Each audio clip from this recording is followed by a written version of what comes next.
Hello everyone, welcome to FPL Jedi Show. It is Gameweek 6 spot. We are here today with our two panelists. My name is Hafiz, and first of all, I would like to welcome Azmin to the stream. How's your feeling coming to this Gameweek 6? Oh, okay. I'm quite calm, not panicking. I think it's been okay. I think there are people worse off, so I'm quite okay. Yeah. All right. Well, also, we would like to welcome back Hafiz to FPL Jedi Show. It's been a while. Yeah, thank you so much for having me in this channel. So trying to be patient as we move along game week. All right. So pretty much, as we all know, okay, game week 5 saw really a low scoring game, and it's affected a lot of managers in terms of points. We talked about Sun and Madison traffic last week, and we all know what happened in game week 5. Both players are blank, but a different player who are actually coming on top. Um, Example like the light of Salah, who are his creativity coming into play right now. And if I'm right, he has been returning game after game since game week 1 until game week 5. He has not blanked yet in terms of attacking returns. So maybe we will touch also in terms of Salah prospect.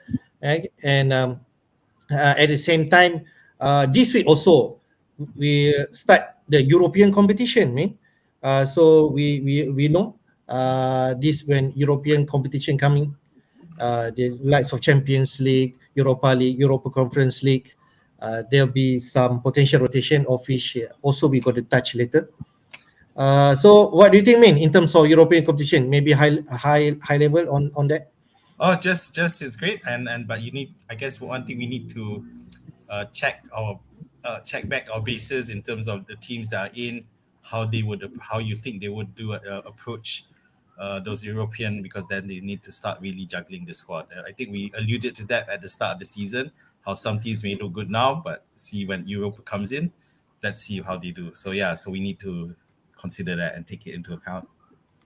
All right. Before we jump to our talking points, would like to welcome. I can see here Slipknot 13 is here.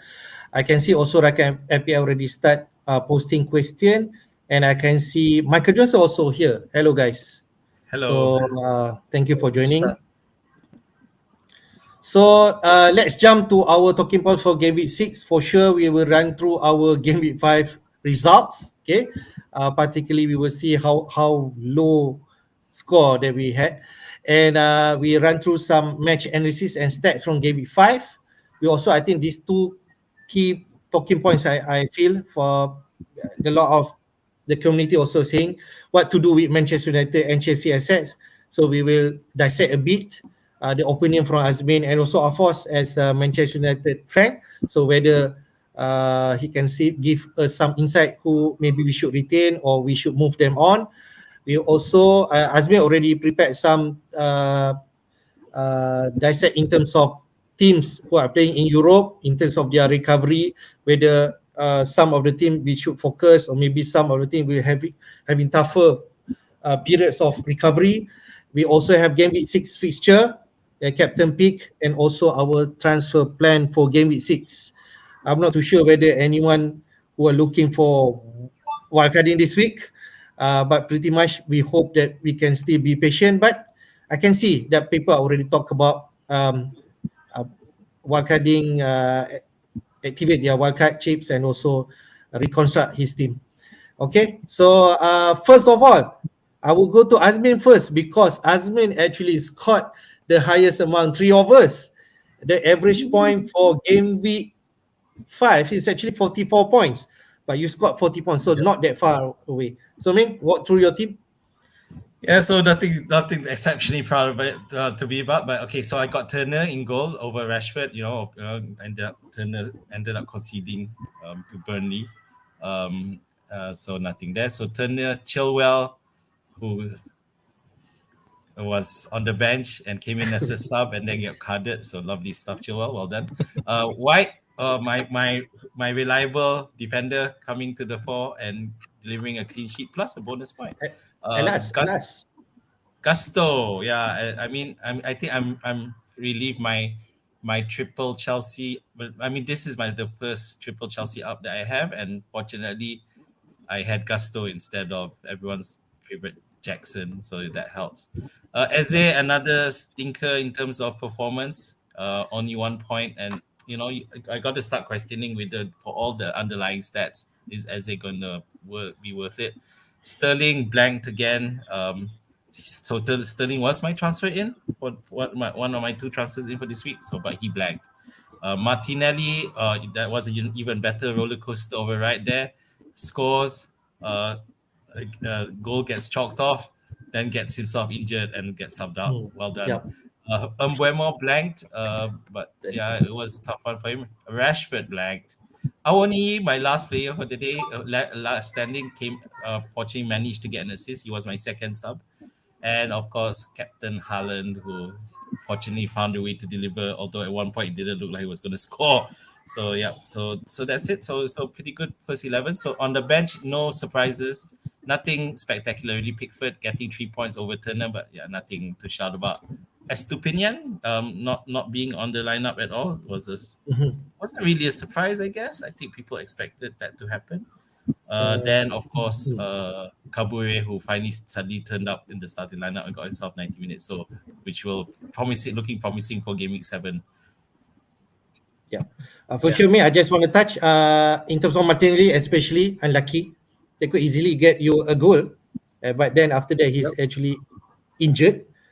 So I think Arteta already announced in the Champions League presser that Martinelli gonna miss the Champions League match. And Yes. When the journalist asked Arteta whether he's gonna miss the London Derby this weekend, he said we will have to see. So definitely we will watch out for that. I think that is the alert that you might need to see. Monitor, The monitor, yep. I think Gusto 6 point. You got that clean sheet, even though a lot of us have Chilwell, who have been frustrating coming off the bench and get yellow carded. No surprise there. I already expect that. And 0 point from Chilwell, but at least you got the right Chelsea player, which is at least Gusto, because most of us have Jackson like me. So it has been frustrating person. Later I will touch about Jackson, but Awuni is another bike that we already talked about, So he actually deliver you an assist. And if I'm right, I think I heard somewhere in other podcasts or somewhere, Awuni has been scoring attacking returns since game week 34 or something like that from last season. So he's been delivering. So I think that kudos to you. Yeah, I guess with Awoni is a case of, I mean, the question is it diminishing returns? Because apparently he started off scoring double and now single goals, and now the last two has been assists. So, but I'm okay because I do feel that the quality But at least is they there, provide something. Yeah, the quality is there, and I think he will continue to do well for Forest. It's just that the matchups moving forward aren't exactly promising to look at. But I think that's the risk I knew I would take when I picked him up. So it's all good. All right, fair. We move on to Hafiz, who actually scored the second highest with 37 points, and your total points is actually at 290. Your overall rank do hit a bit from 1.1 to 1.7 now, but it's still early game. So can you walk through your team, Hafiz? Okay, in the keeper Onana, Manchester United a bit grateful, losing 3-1 to Brighton. He had one save, 1.455 save, but since he considered three goals, so you minus another 1 point. So Chilwell, like Azmin just now, sub in and then got yellow card, 0 point. Bayer comes in replacing Estupinian. So actually you actually played Estupinan and hoping that he's actually played, but okay. Yeah. I play Estupinan, but seeing him, he didn't have in the lineup, even in the bench. So after that game, maybe the last game, I was hoping maybe Burnley and Jordan Bayer can provide something for me. But one bonus point I think is good for bench coming in, and then Gusto, like has been now. One Chelsea defender got clean sheet from my team. You also got Gusto. Wow. Yeah. So for midfield, Saka got an assist, right? Yep, Yeah, yep. and the rest, and the rest of the midfielders all blank. Bowen very poor. Game week 5, 0 shots if I'm not mistaken. Rashford was unlucky because the ball finally caught um, outside, and then Bomo didn't get any returns. And then going forward, Haaland like any other else. It's just that I think I would say very lucky to all non-captainers of Haaland because I think he did had 9 shots if I'm not mistaken, 9 shots and Yep, six yep, yep. on targets. He kept he could easily got a double digit, but didn't turns out very well for him. But at least he scored a goal, so he got 6 points there. Wisa is another case that I think he had a lot of big chances, but didn't unfortunately not all of his chances convert into any returns, and then he got a yellow card. So I think that pretty much my team and the rest of the bench fully utilized all 0-0 and 2 points for today. Okay, but at least you got Bayer one bonus point there, right? So he got that 3 points. So I feel as the Bayer coming into with 3 points is good. Okay, if not, we gonna get like 1 point or 2 points. So 3 points definitely good.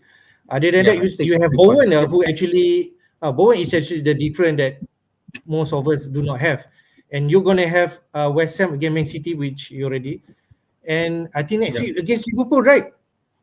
Yep, correct.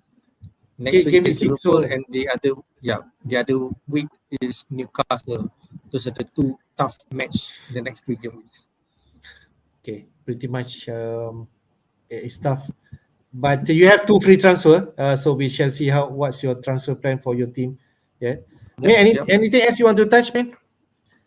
Well done, Captain Gusto. I think we deserve a bit of credit in the sense that we felt that Reece James' recovery was not going to be what people kept saying it was because because we've been down this road before, haven't we, Afaz, in terms of James going to be ready, going to be fit, and the thing is, Gusto has proven himself to be one of the better players in your team, Hafiz, in your Chelsea team. And I expect that he will really hold on to that start. So, I mean, the only problem is that it also brings into question why on earth was Reece James made captain when he's going to be spending a lot of times in the sidelines. If you remember the press conference, even then, the last press conference was, we hope he'll be ready before the next international break, which isn't really a very positive when you think about it. So now let's see how it goes. Let's see what happens there.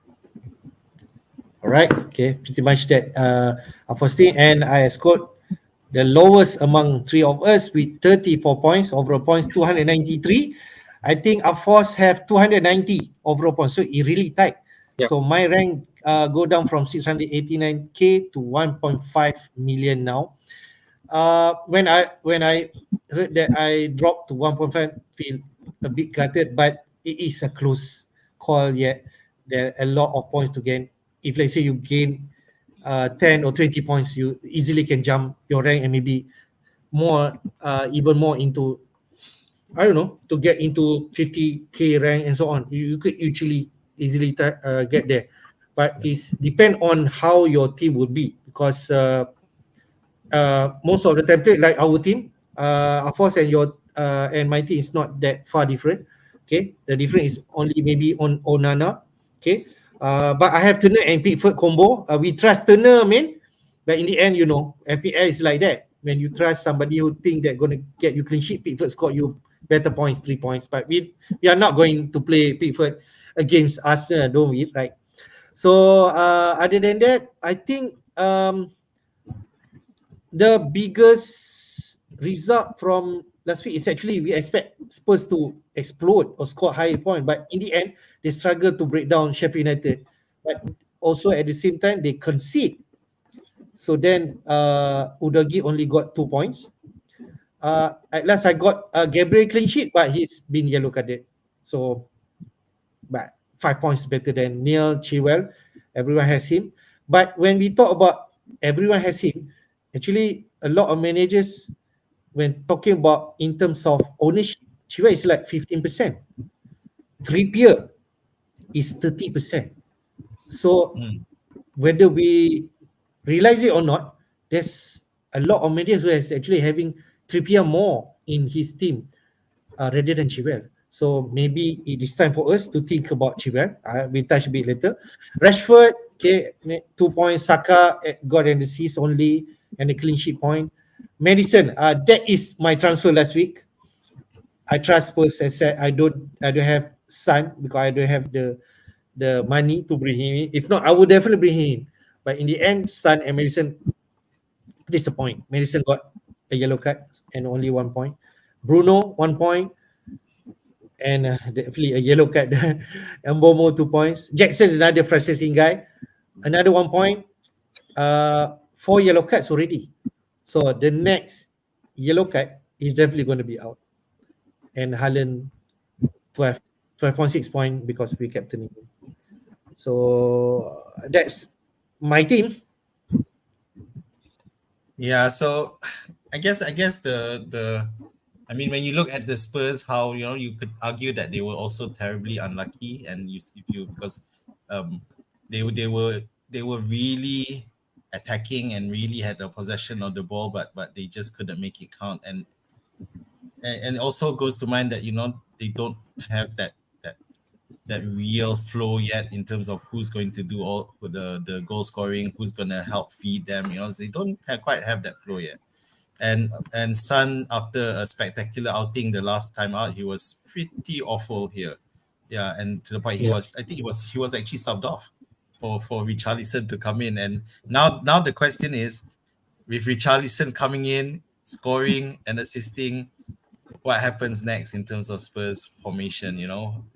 We all I think many people who brought in Son with the expectation he will be at the front there on the 9. Unfortunately, we saw it was horribly ineffective, and Richarlison is now back.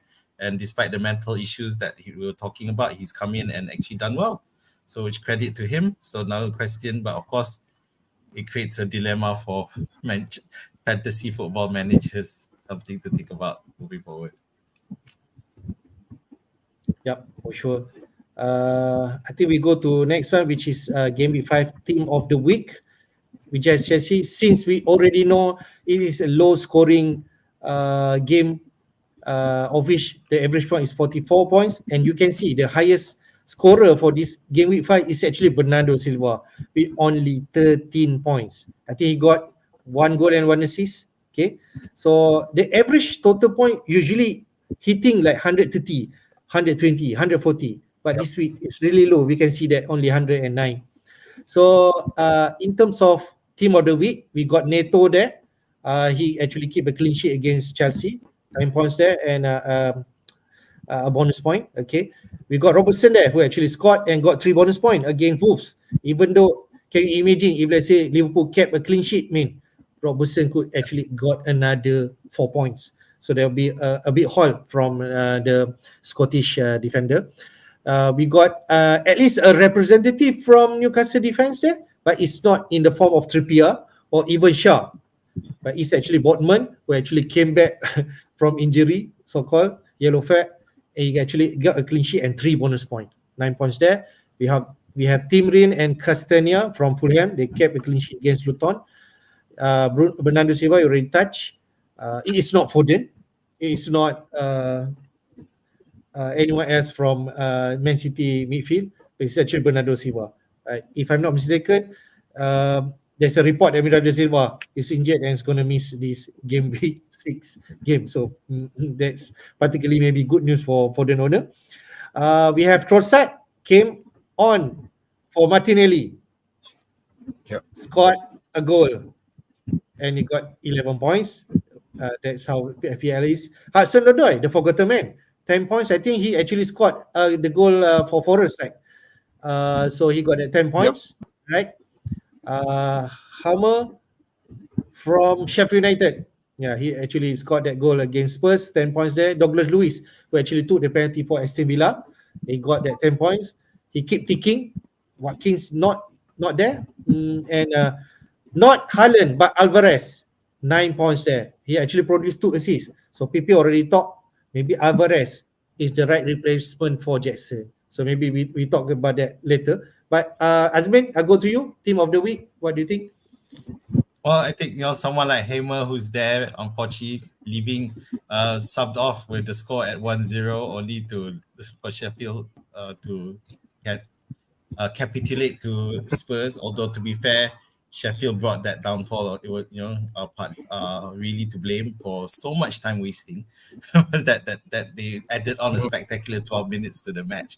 But anyway, but so it's unlucky Hammer. But it is something to point out because we've been because as someone to consider for the double game week 7, it's something to look at. And I did watch that match, and he was the one who had the most threat.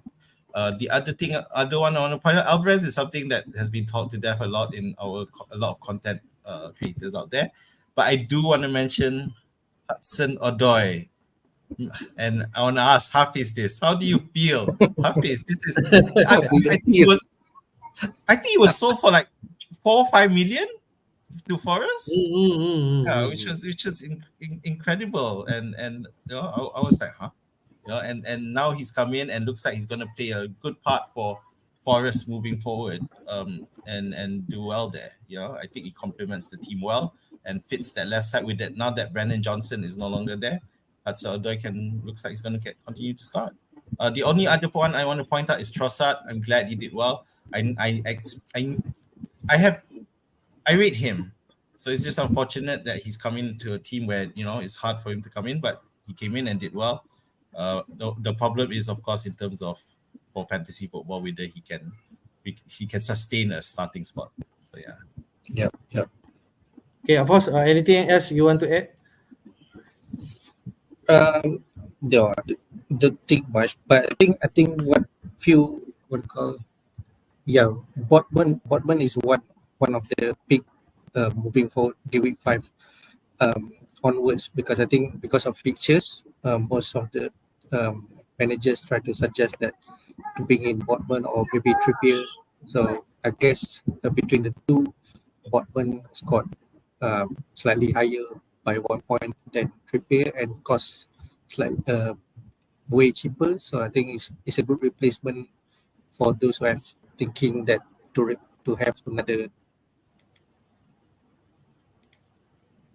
replace Chilwell or whatnot. So I think that's about it. Okay, that's team of the week. Clearly, there's a really low scoring game. So we shall see in terms of match that happened in game week 5, touch base in key highlights, of which we can see there only 4 home teams wins from their own turf.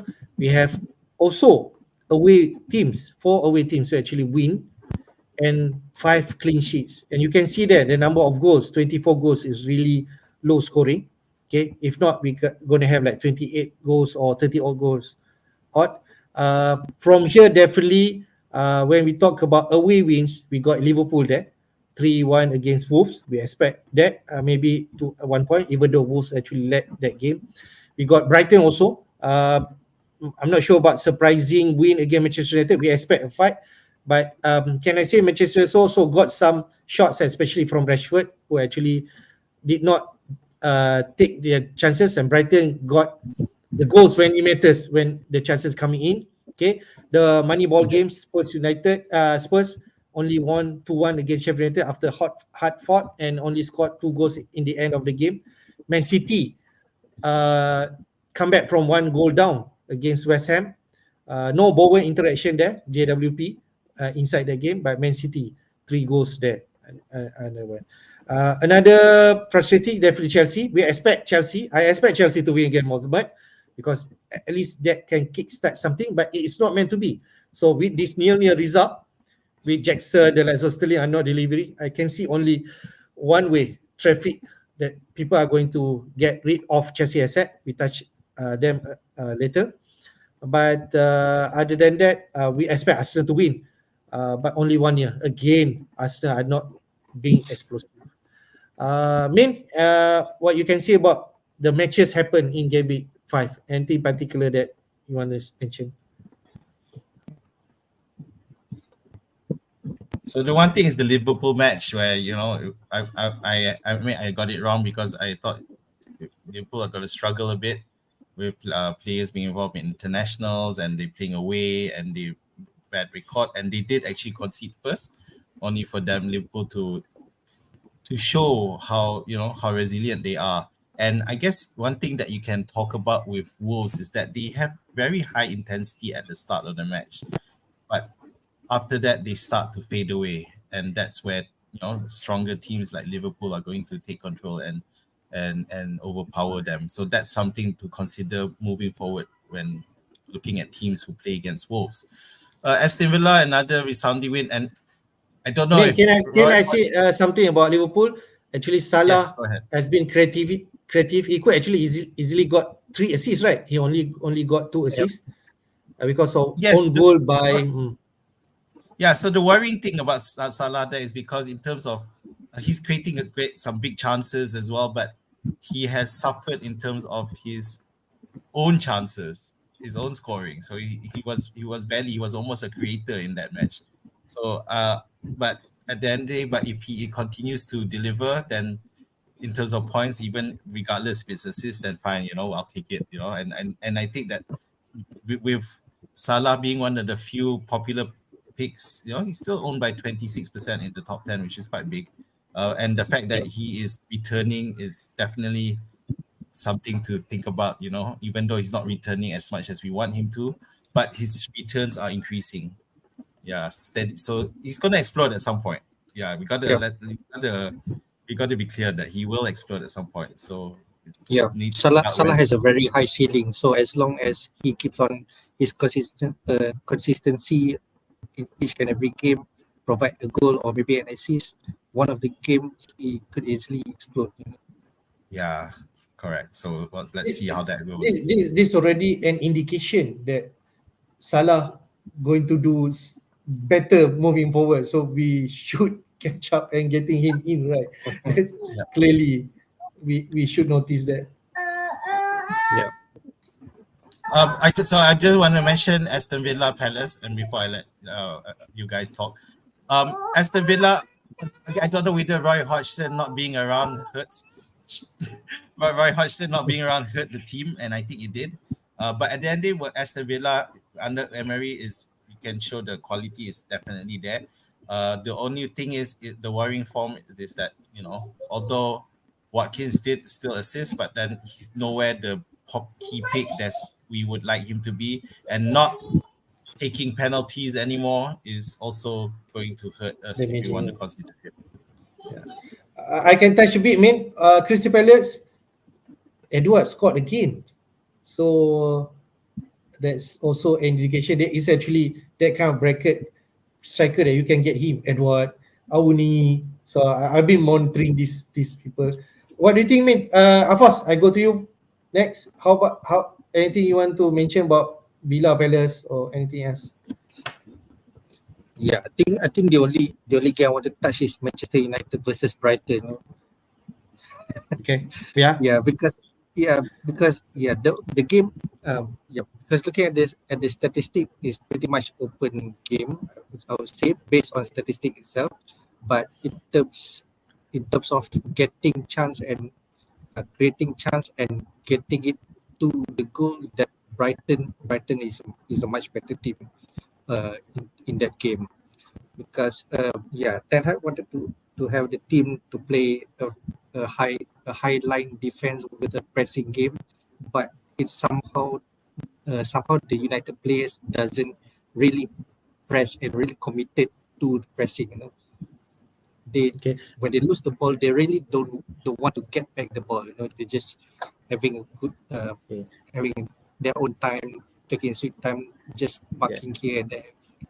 Hodgson could easily return this game, right? He has a disallowed goal.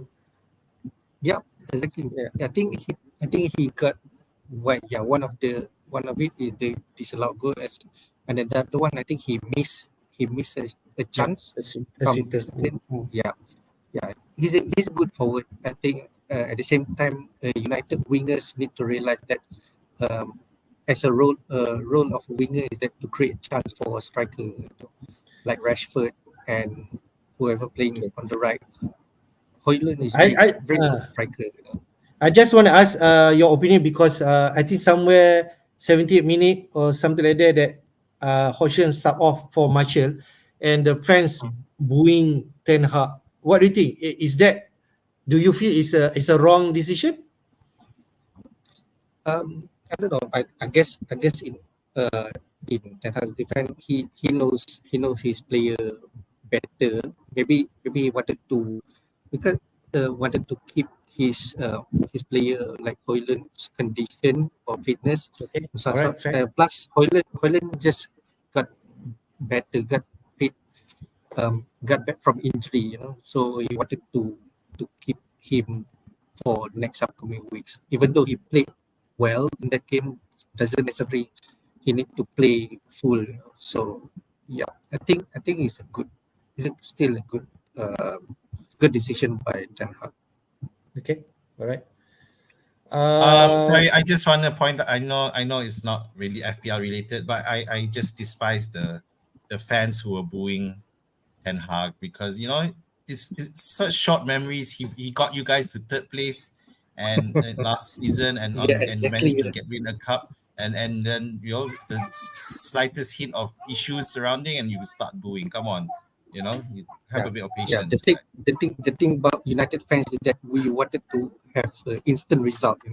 Instant gratification. The moment you bring in new managers and then new players, we expect to have a really high impact, high Immediate. performance, immediate. So I don't think we can get that result, or at least we're still living in the past where Alex Ferguson's era. So in the past decade we have like how many 4 5 managers keep on changing, so it's still the same. So I Yeah. think we just need to Talk, give him a chance. talking about impatient, talking about my team also, near. So people already impatient. Chelsea Same. fan already impatient. So I think if this week at home against Villa we got another bad result, is Pochettino going to feel the pressure for sure. So it's not like an easy time being a manager at Chelsea. People, even though you can mention anything in terms of nine senior players are injured, but the result is not coming, so people are going to get restless. Okay, we go to some stats from Game 5, so at least maybe we can talk a bit in terms of players. Yeah, shots. I think Hafiz also mentioned in terms of Haaland, he actually got like plenty of shots. There, nine Yep. shots. Yeah, Nine. and Yeah, on nine target shots. 4. And Rashford is second. It's actually has same shots like Haaland. So he still deliver in terms of shot, but he's not as accurate. Okay, to go. Yep. We also have Kulusevski there. No Son or Madison, but Spurs player. Kulusevski there. Rodri, I think it's also under radar. His price is low, 5 million. But Rodri keep popping up and doing shots for Manchester City. Even though I think remember first game week he's got 13 points. I think game week 3 another double digit points. But Yep. yeah, when we're talking about who can deliver in midfield, maybe not Foden, maybe not Grealish, whoever, Rodri we could actually overlook. And we also have AZ there, man. Your player is still there. In terms of shot, you still have high shot in terms of top 5. Then in terms of chances created, Kulusevski, another one to mention in game week 5. People already start conversation about Kulusevski. No more Madison, no more Son. People already forgot about them. But Kulusevski in the conversation there. Chances creation, Salah also on top there. There's no surprise that he's delivering 2 assists, 3 assists. It's actually because of the stats also there to justify it. Other than that, Poro maybe not so popular. Pereira and Rodri again in terms of chance creation. So that's the player. So anything you want to mention, Min? Yeah, I want to talk about Kulusevski. He had so much space on that right side of Spurs against Sheffield's left side. It was insane and something to consider when for teams who play against Sheffield United. The taking the players on the right side who play on the right may be the ones to go for. Something to think about. But yeah, other than that, yeah. So and Poro there as well. So and it goes to show that Sheffield's left side looks incredibly vulnerable. It's just really unlucky for Spurs. But I think we can continue to see how we can exploit that. All right. Okay. In terms of team, we can see there in terms of shots and chance creation, Man City and Tottenham is actually the top two teams delivering in that kind of stats. So I go to you, Afos. Teams, Man City, Spurs is the stats there and the teams to target, but to identify the players is another challenge. Yeah, correct. I think when we see these games, we can easily all these games can easily know which teams to target. But the important thing whether or not we get the right players, because like for example Spurs have plenty. The starting with what they call Udogi, Madsen and Son, who previously scored very high scoring points, but this week you can see Kulusevski start to keep getting his form, and then Richarlison also maybe is one of the player trying to prove himself that he deserves a spot in the team. So yeah, I think it's a matter of whether or not we pick the right FPL asset.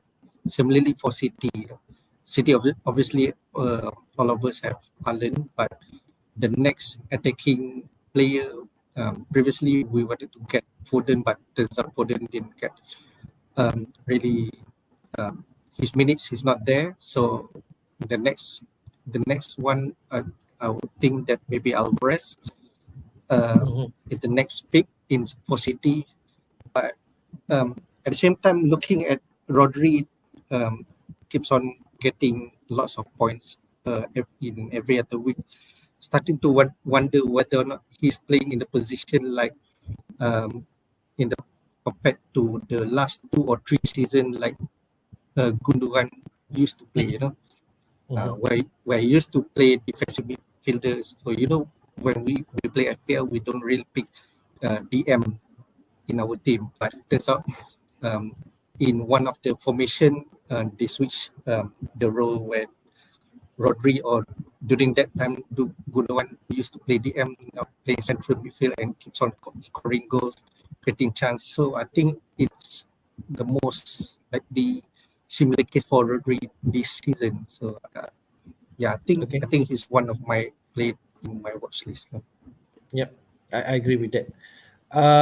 I think we jump to next topic, of which we want to talk about Manchester United and Chelsea assets for sure. So I just put here among the top 3 Manchester United in terms of ownership and also Chelsea, because for Manchester United, number 1 is actually Rashford with 33.5%. He's the most favorite players among FPL managers. I'm surprised Onana is actually coming second. I thought Bruno, but it's a close one, 22.5% Onana, and we have Bruno 20.1%. So quite high in terms of ownership. Comparing Chelsea asset, only Chilwell is among highest ownership, 31%. Okay, 5.8 million. We got Sterling 15, and then we got Jackson 15.4%. So they are not in that kind of range. So in terms of fixture, if I can see that Manchester still have that fixture, at least until game week 9. If we talk about Man City a fixture at game week 10, who can be categorized as tough. Also for Chelsea, at least they got game week 7 and 8 against Fulham and Burnley, the promoted side, before they have to land it with Arsenal and so Brentford and then Spurs. Maybe they mentioned Chelsea asset after game week 8, you can move them on and wildcarding, say you doing in game week 9 or game week 10. So I go to you, Afos, first for Manchester United asset. Manchester United has been losing from 5 games. Is it 3 games already? Okay. Yeah, 3 games. Spurs, Arsenal, and Brighton. And at the same time, Manchester United has been disappointing. So what do you think? should we still keep faith? You can see that fixture there. Yeah, I really hope that these players could provide return for those who keep faith in them, because looking at because the next game is against Burnley, Crystal Palace. Yeah, Brentford maybe a 50-50, but still it's a good fixture. And then Sheffield United, looking at the on paper and players itself, United easily can trash all these teams. But based on performance wise and confidence level, I really hope that at least one of the uh, in 2 or 3 games, these assets can provide returns for those who still keep faith in them. Because some of the managers already transferred out Bruno or maybe Rashford for Salah or Madison or Son. If I'm not mistaken, I read somewhere Rashford is second most transfer out. If I'm right, currently. Yeah. But the stats from Gameweek 5, we already see Rashford still delivering in terms of shots. So only the results are not there for Rashford at least. Bruno may be a different conversation, but he's still on penalty. But I think as not, Manchester United only got 1 penalty so far, right? So Yep.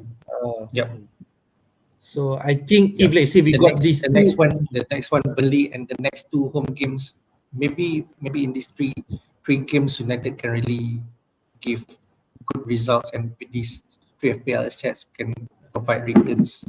So I feel if let's say you don't trust Manchester United asset anymore, but you don't want to triple up, I think Rashford is the one that you need to hold, right? At Because least I think even though his price is higher than Bruno.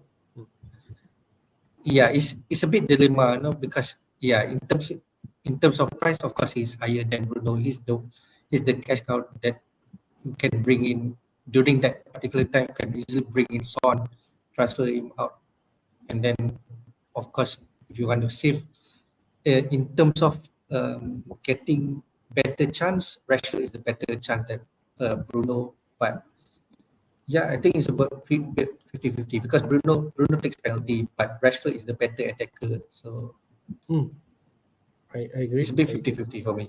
Yeah. Okay, I agree. Min, you want to add anything?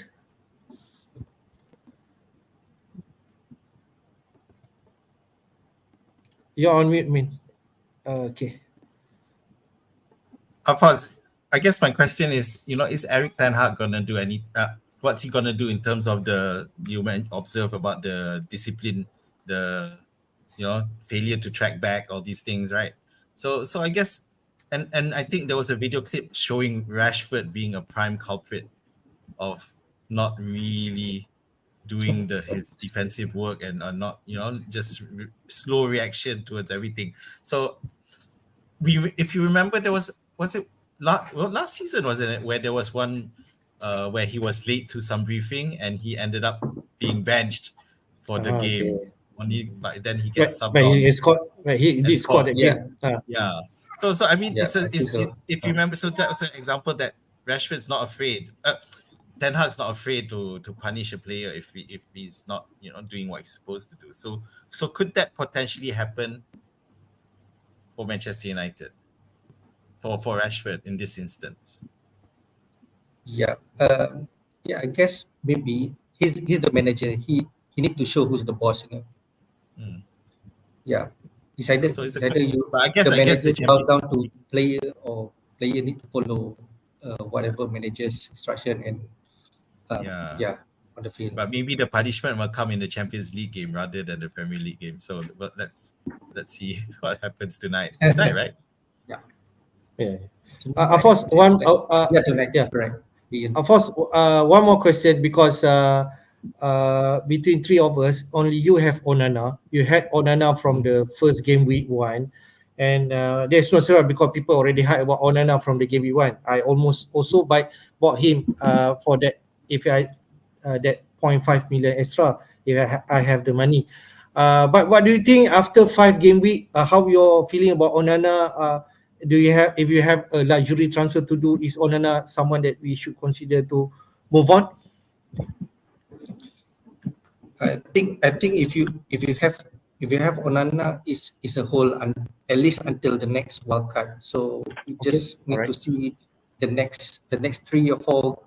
Yeah, I think most people will definitely or most likely got wildcard by week 9 after the break. I think international break, if I'm not mistaken. So by then we have another three good fixtures against Burnley and Crystal Palace, and also Brentford with another home. So with that, should Manchester United be getting good defensive result, good clean sheets, I think Onana is still a hold. But if those 3 games keep on conceding, I don't think it's worth the price. Might as well just get another 4.5 keeper. Okay, alright. Yeah, Or even a 4.0 combo, Roloa and 4.0. also Yeah, The extra Yeah. point for keeping Onana for now is because Burnley have just lost their Lyle Foster, the key striker, out for 3 games. okay. Yeah, so you know, yeah. I think that's the case. That's the case for most Manchester United asset owners. We just keep him until Burnley game. So and then we'll see how things goes after that game. Okay. We jump to Chelsea asset. I'm going to put Azmin on the spot because Chelsea, especially Chilwell, they already indication, right? I mean, we monitor that in game week 4 and 5, sub out somewhere 60 minute, and then game week 3 and 4, and then game week 5, the ultimate one. Pochettino played Modric over Chilwell. So I think I'm surprised with that move. Okay, but it happens now. So what do you think? What's going to be our manager reaction? there's no denying the signs were there. I think, but we continue to held up hope because I do think at least where the Premier League is concerned, Chilwell, we've seen he's a far better player than Modric, who in last season has not exactly covered himself with glory. But now because with Pochettino, he's not afraid to and I think Ben Chilwell is the vice captain, isn't it? So now he's benched. So and it looks as though if Modric is there, that means he'll need someone who is more willing to stay back, and that means Colwill gets a start ahead. So it's going to be a problem, and I think it is a reason to start looking to replace Chilwell. So I think it's a gone for me for now until Chelsea stabilize or find their way. Okay, all right. 3 of us have Chilwell. Okay, so maybe we can also ask opinion for Hafiz. What do you think? Yeah, I think at the moment I don't really think that I would spend free transfer for Chilwell unless if I don't have any other players to transfer out. But for those owners who have Chilwell, I think it's a whole for at least the next wildcard. Okay, all right. I have Chilwell and Jackson, and I'm thinking one of them need to go for this week for sure. I can see some question there in terms of Chelsea asset there. Just pop up 1 or 2 question since we are talking about Chelsea asset. Michael Johnson did mention I have no trust in Chelsea asset anymore. So what your guys' opinion? So we already mentioned, Azmin mentioned, it's time to go. Okay. But you have Sterling, right? Yeah, I bought in Sterling, and you saw if anyone saw that free kick that he did, he got horribly unlucky. Could have Oh scored. yeah. You could easily score that goal. And it tells me that Sterling is appear to be taking a more major role. Maybe I was a bit late compared to others, but I'm still okay with keeping him really. Because obviously I have Sterling, Gusto, and Chilwell. But at the moment, if I want to sell someone, it'd be Chilwell. So yeah. So, like myself, I think Chilwell and Jackson, at least Jackson, although it's frustrating, but in terms of minute, is more secure. He's played another 90 minutes. Chilwell now, there's always potential for Chilwell. Go back to Chilwell, but we are not going to know, right? Unless he mention it in the press. So, if nothing has, I think people will move him on. And the likes of Rakan FPL I already mentioned. Chilwell to Trippier could be the move. because Chilwell is 5 million plus, and if you got 1 million in the bank, easily you can go to Trippier who has more potential return. Yep. Hafiz, what else you want to mention about Chelsea asset? Is it a keep? Especially Jackson. People always talk about Jackson. Jackson to Alvarez is really doable move because move. you're downgrading to Alvarez. Yeah, I think for the case of Chelsea, I said in terms of Chilwell, Sterling, and Jackson. Chilwell for those owners, I think for at least is not an immediate transfer out. Can still afford to hold him at least we are confirmed that he's not starting or whatnot. Maybe then only we need to address his problem to replace him to Trippier or maybe downgrade him to anyone else. Because by now we already have the pricing gone up, so we can afford to lose a bit. But I guess in terms of Sterling and Jackson, I think between these two, I would, because midfield we have a lot of options. You can easily transfer Sterling to Bitoma or Ward-Prowse. Yeah, and then similarly for forward, we have Alvarez and fixture-proof Awani, you know. So yeah, I think these two is the most urgent ones to be addressed to. Jackson, I would say Jackson first to go out. Okay, all right, fair. May anything else to add? If not, we move to the next topic.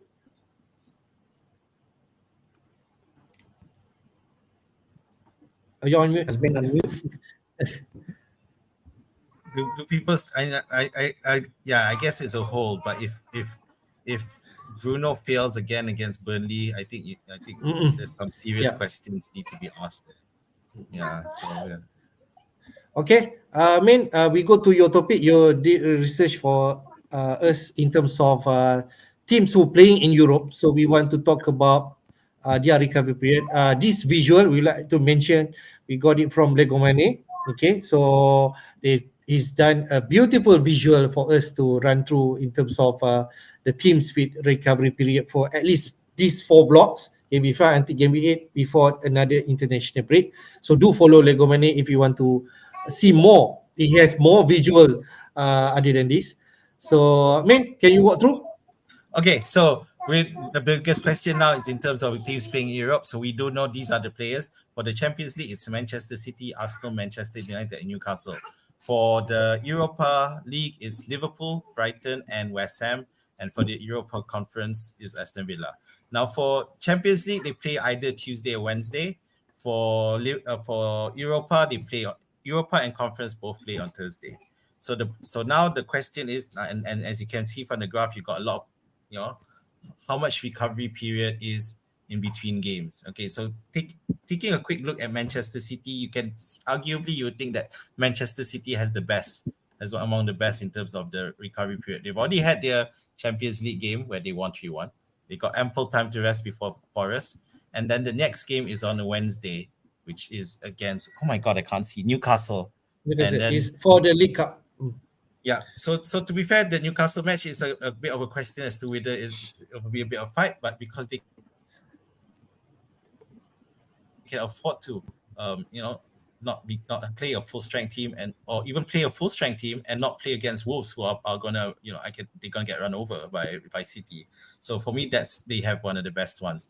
Arsenal, on the other hand, is a bit more challenging because they play on Wednesday. Obviously, they play on Sunday next, but it is against Spurs, and that's the North London derby.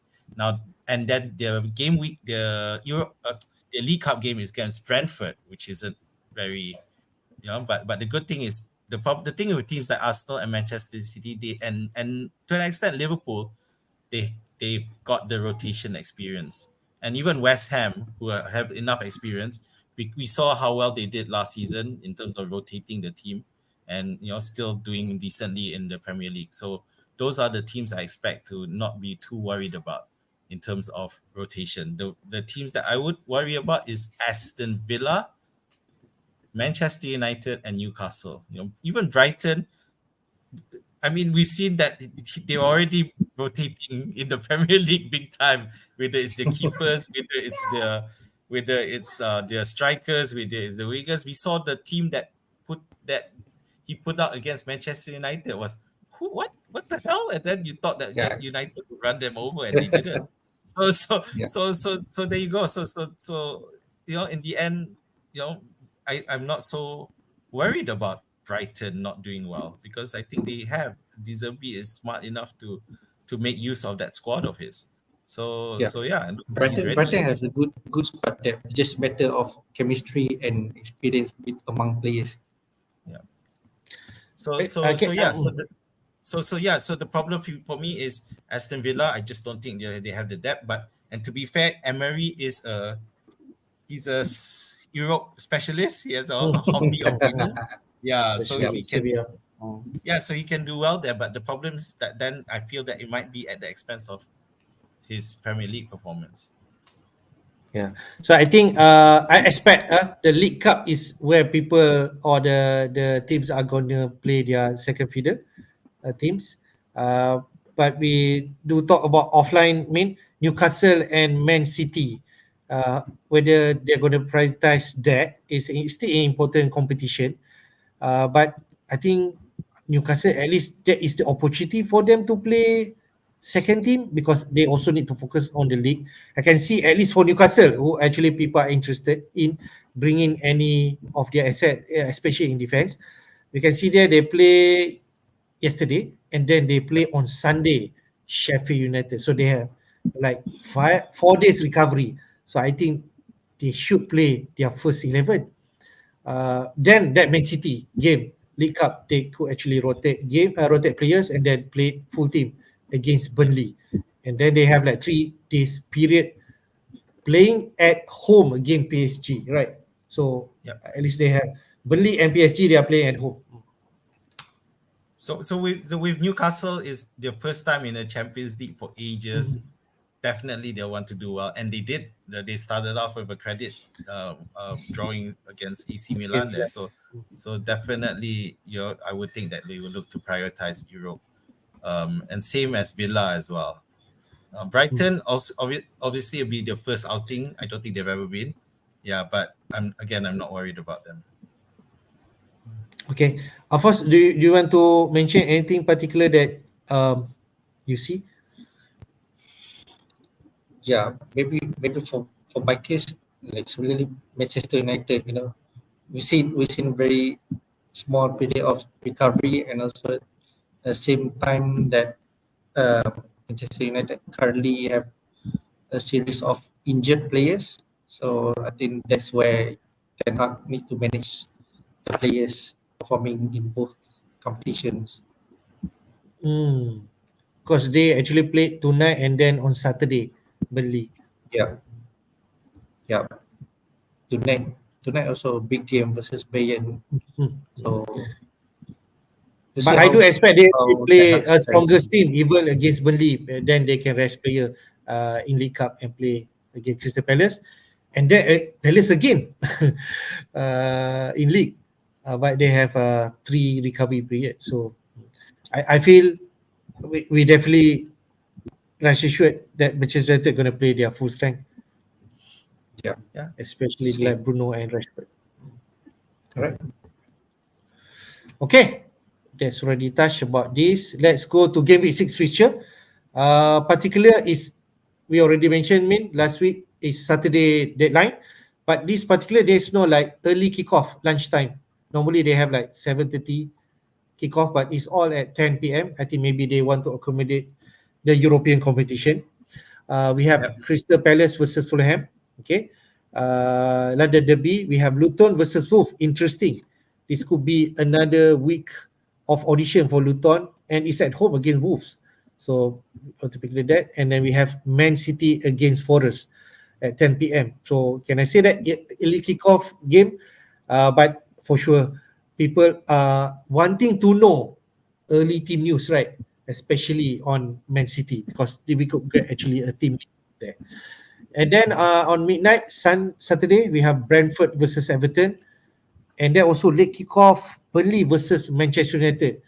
So so it's not really early Saturday. It's actually late Saturday night. So Manchester can have extra period to recover.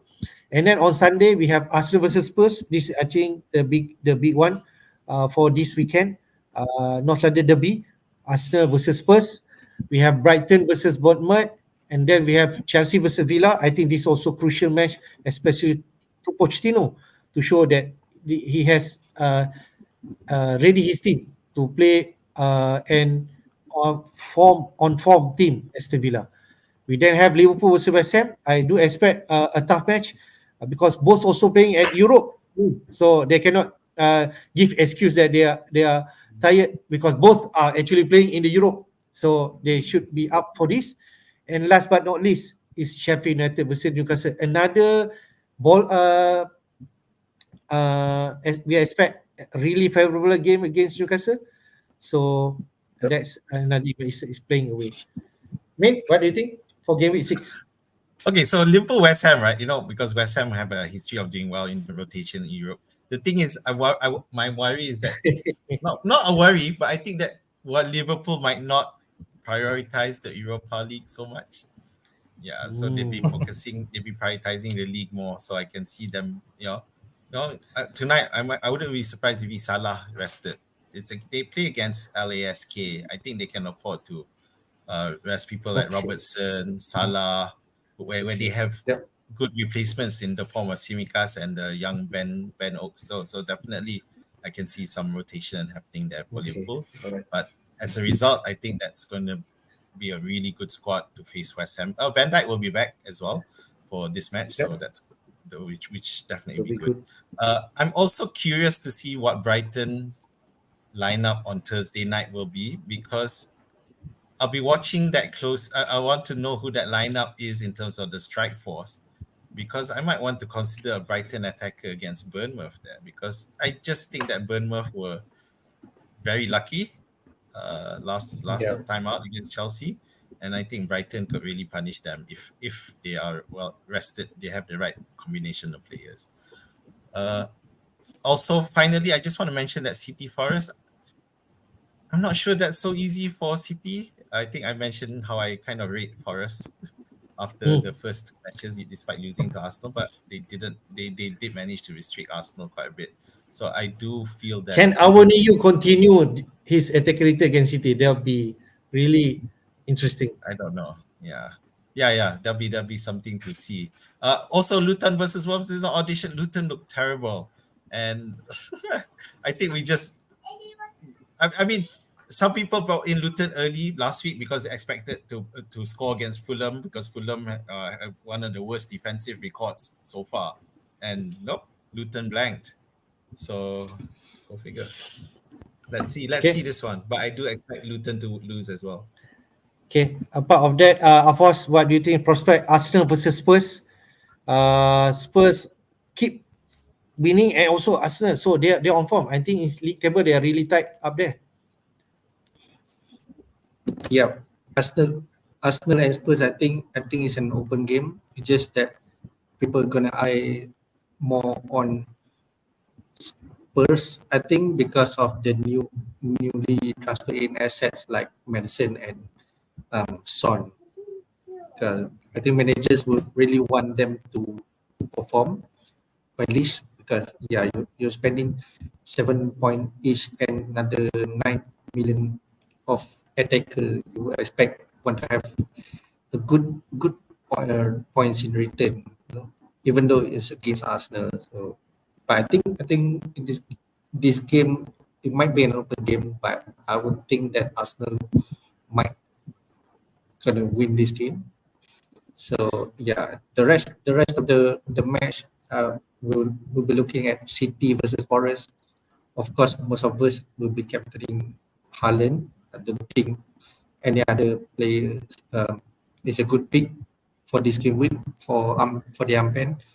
And also the next one is Manchester United versus Burnley, whether or not we want to keep any United assets moving forward from this after Burnley game. Yeah. Okay. I just realized in terms of league table, Man City won all their game, so they got 15 points, and then three teams tied with 30 points. Spurs second, Liverpool third, and then fourth Arsenal. So it's really tight up there.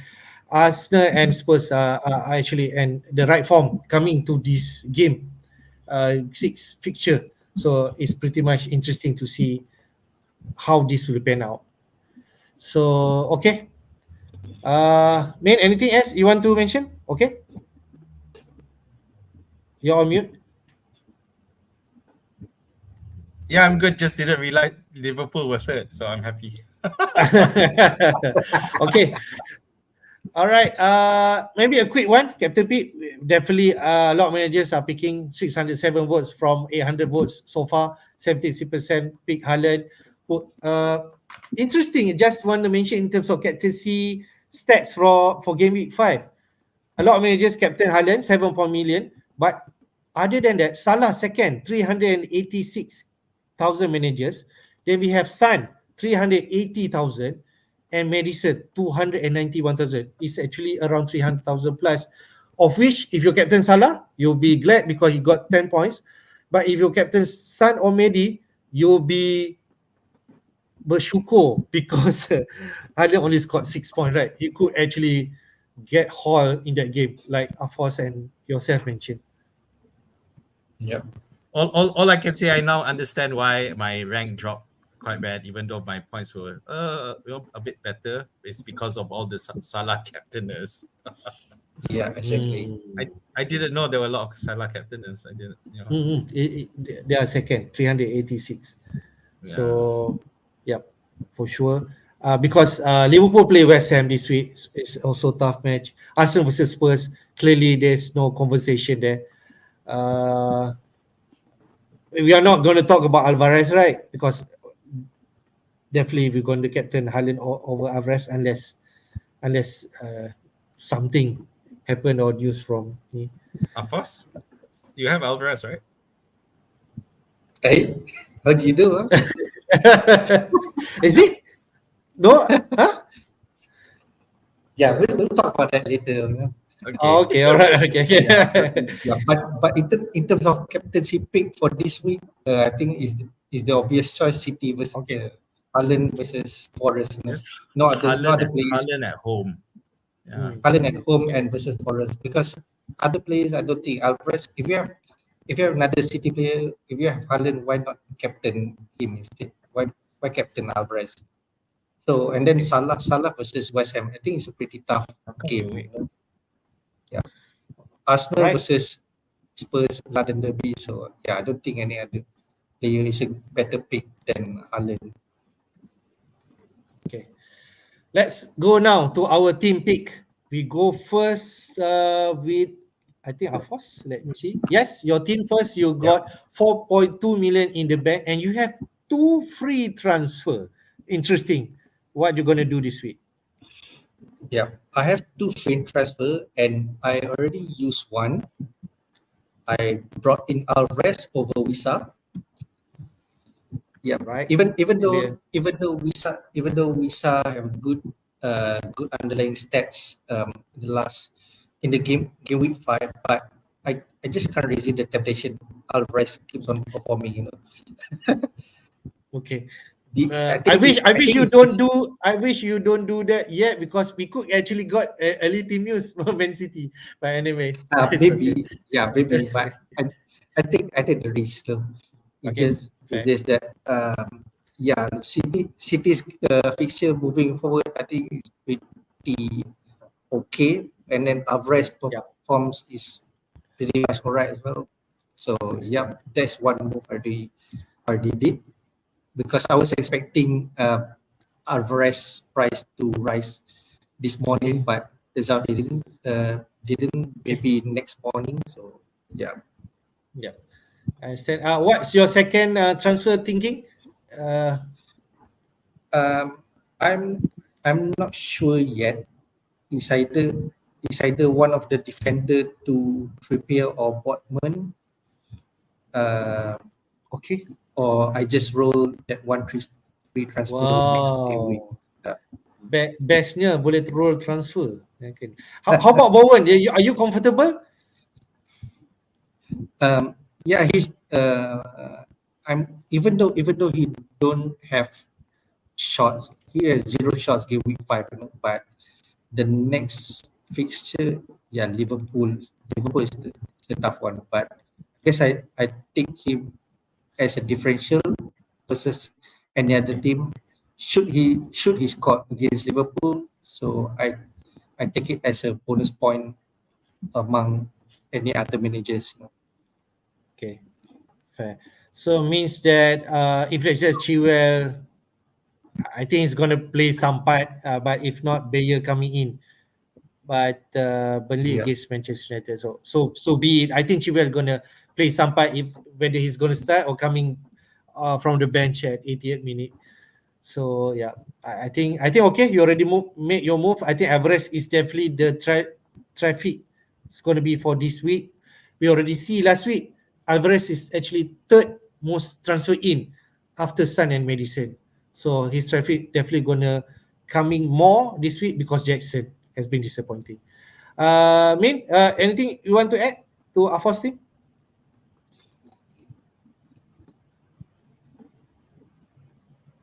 You're on mute.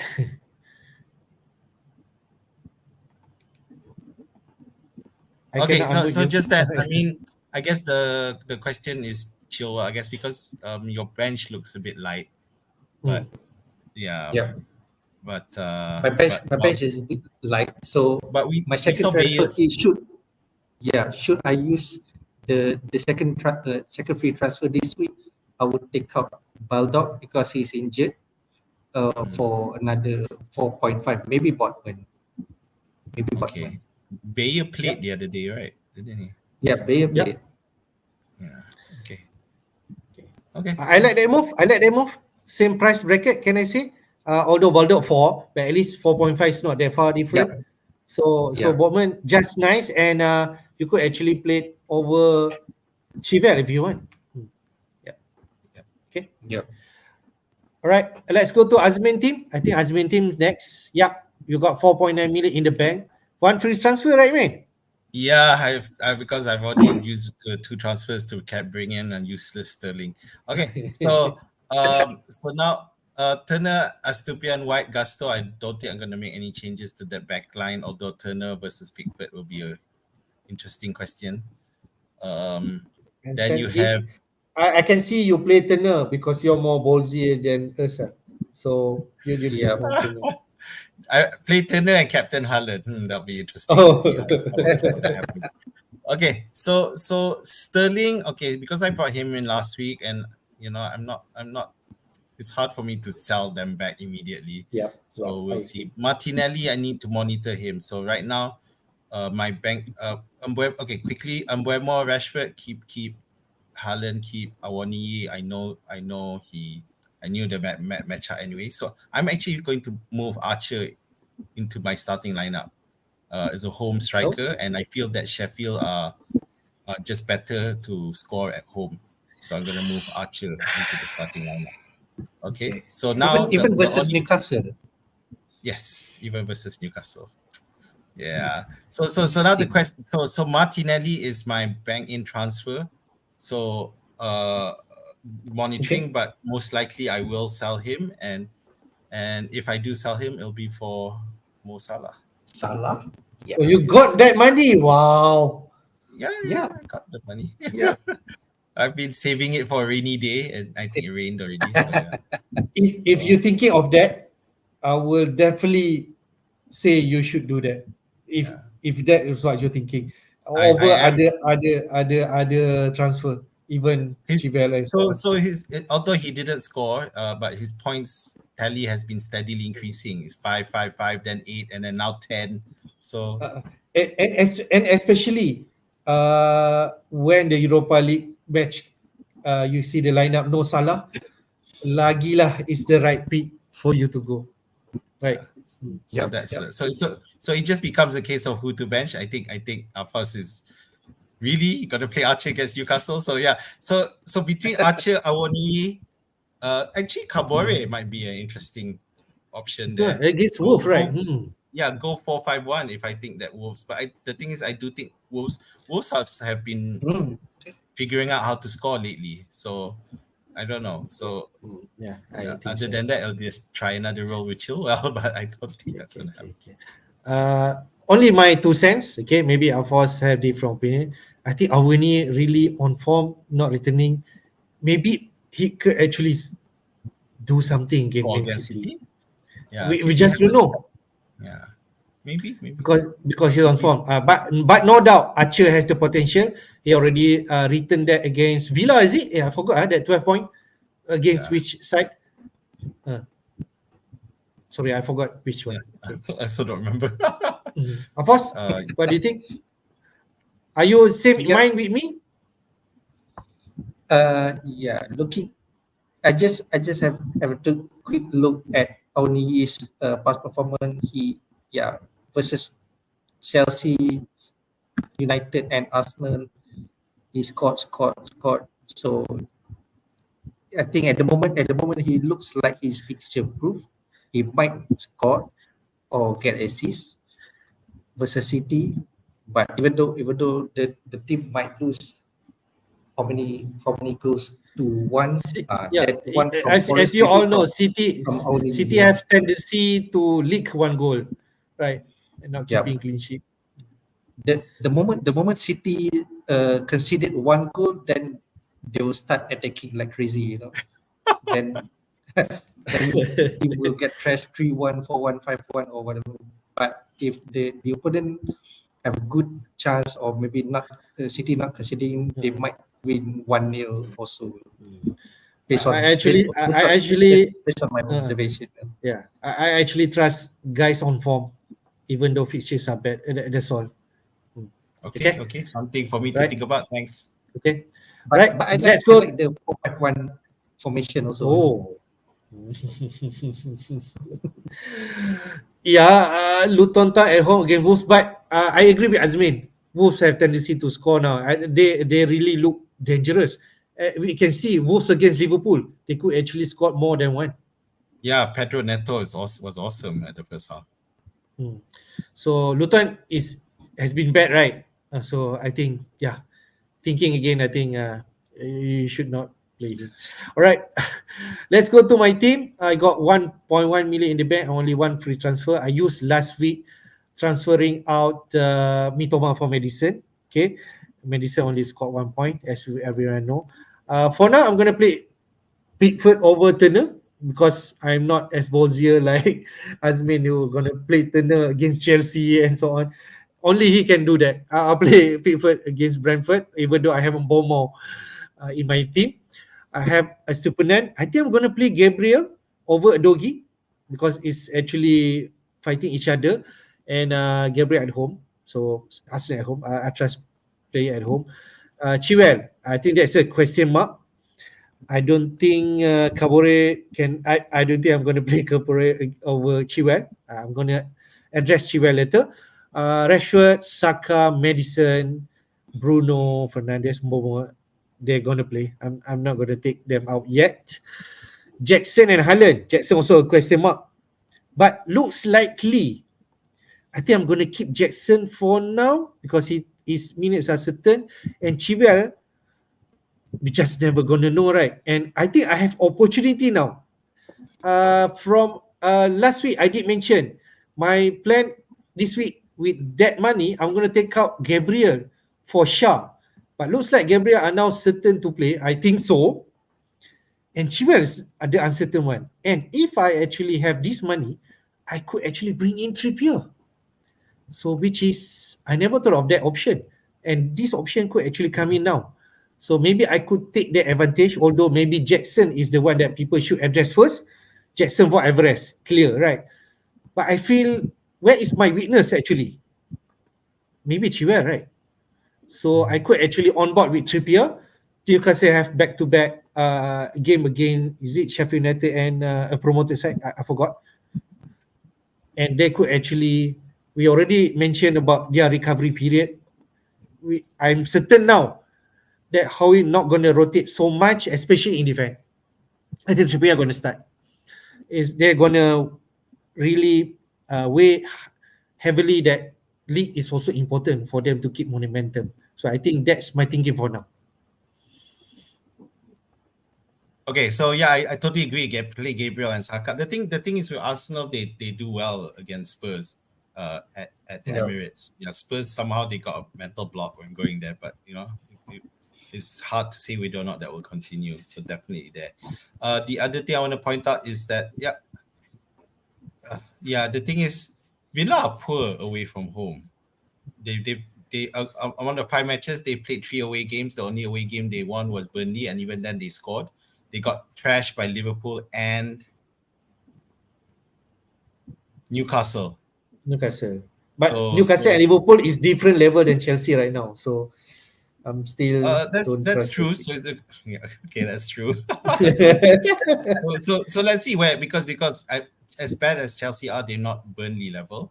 So let's see this will, but I don't see why you shouldn't play. Although that Jackson need to give him a slap.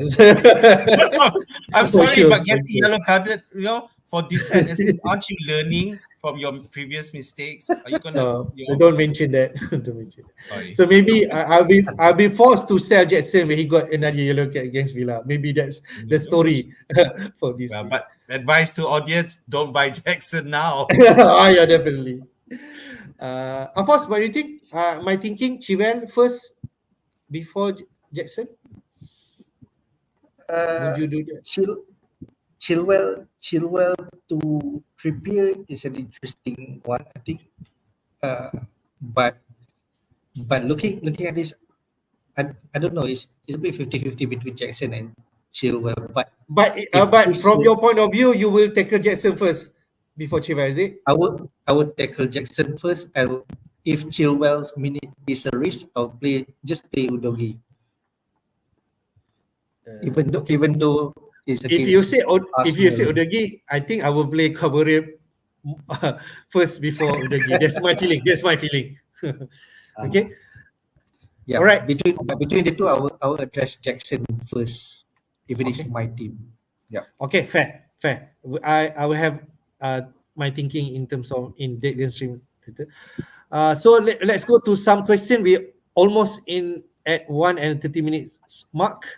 We attend some question for sure. Let me Slipknot 13. Hi Hafiz and Afos. Ashraf here. So this question for Afos. Big fan. Just a quick question. Must we bring back Salah if you don't have him yet? I would bring him in at some point. I think the soonest is after this game week, but if not, during wildcard, during international break. Okay, so if you have the money, you will definitely bring him in. Like Azmin, he has money. If you have the money, you will bring Salah in straight away? Yep. If I have the money, I will bring him straight away. But after game week 6, I have to transfer, so I can bring him in. Okay. Would you bring him in even though for a hit this week? This week, no. This week might not be a good chance because versus West Ham. But I might be wrong because the thing is that Salah has been consistent in giving points. It's just that it's not really on the. I mean, most people don't really bandwagon on him just because of his price point, and he just keeps on giving 5 points, 5.5 point each and every week. So it doesn't suit his price. He might not be explosive, but he has been returning consistently. For me, it's still good enough. 10 points from last week. If this week double digit point, another one, I can say next week we will be talking about Salah all hour. All right. Next question. I go to Azmin. Play Visa or Edward? Wisa for me. I just think that Fulham have improved a fair bit. Which I don't see much from Everton, although they did manage to hold Arsenal off for quite a while. Wisa for me. Wisa. All right. For Afos, if you already bring Son last week, would you still keep him or sell him against Arsenal this week? Mm, if I have any other options to bring any other players, then I might. But if not, I might just take this 1 week, just play Son versus Arsenal. Okay, all right, fair. Next one, I think we already addressed this. Chilwell to Trippier, you favor that, right? So next one, which is Nito versus Luton or Mitoma. Wow, home to Bournemouth. Mitoma for me. Okay, all right. What do you think? Neto actually. Yeah. Okay. Next, I go to Afos, Diaby versus Chelsea or Villa. Okay, or Eze versus Fulham. I looks like I favor Eze at home. I'm not sure. Afos, what do you think? I'm not so sure. But I like Diaby. Just that against Chelsea, I don't know. Even though Chelsea has been not really good in terms of form, but it's still Chelsea. Okay, fair. I know Azmin answer because he has Eze in his team, so he definitely say Eze. I'm gonna say Diaby. Oh, I'm gonna is say it? Diaby. Oh, okay. Yeah. Okay. All right. Okay. They both agree, but myself, I think Eze. Alvarez. I mean, most likely Alvarez could be the most transfer in. Is this another curse because that what has been happening? Well, yeah. For me, I'm gonna just continue my process and not follow through with the popular. So let's see how we go with that one. Okay. All right. Of course, if money not an issue, and I already have Trippier, Botman or Shah to double up. Which one you prefer, Botman or Shah? I'll take Botman. Okay. I'll take Botman with Trippier. Yep. Yeah, can be either really. Okay. Min, your question. Pickford will have Luton and Bournemouth next game week. Keep or sell him for Flecken this week. Getting in Flecken for Pickford. What do you think? Flecken for me. I think that he's the better keeper. Okay. And Everton Alright. are hard struck to score. So yeah. The only thing I saw that game against is it Brentford play Newcastle? Flecken looks like what Chair says it's not sturdy enough. I don't know. It actually Newcastle actually scored goal and then referee they mention it's a foul, but I can see it's like Flecken not getting the ball. Okay. That's my feeling. All right. But anyway, that's it. Of course, after conceding 3 goals to Villa, could Johnston keep his place or Henderson come in?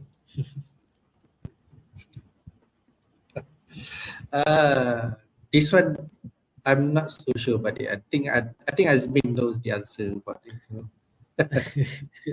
Do you think Henderson will come in? Is it? Man? Yes. Okay, we shall see. All right. Rakan FPL have this team. I have Pickford, Johnston, Chilwell, Henry, Udogi, Cash, Estupinan, Sterling, Madison, Bomo, Saka, San, Jackson, Haaland, and Yojo. I think is a bench player, 4.5. Should I wildcard? No. Or just take it? No. I mean, obviously so the key problem is Chilwell, Henry, and Johnston in terms of doubt. Everyone else is fine.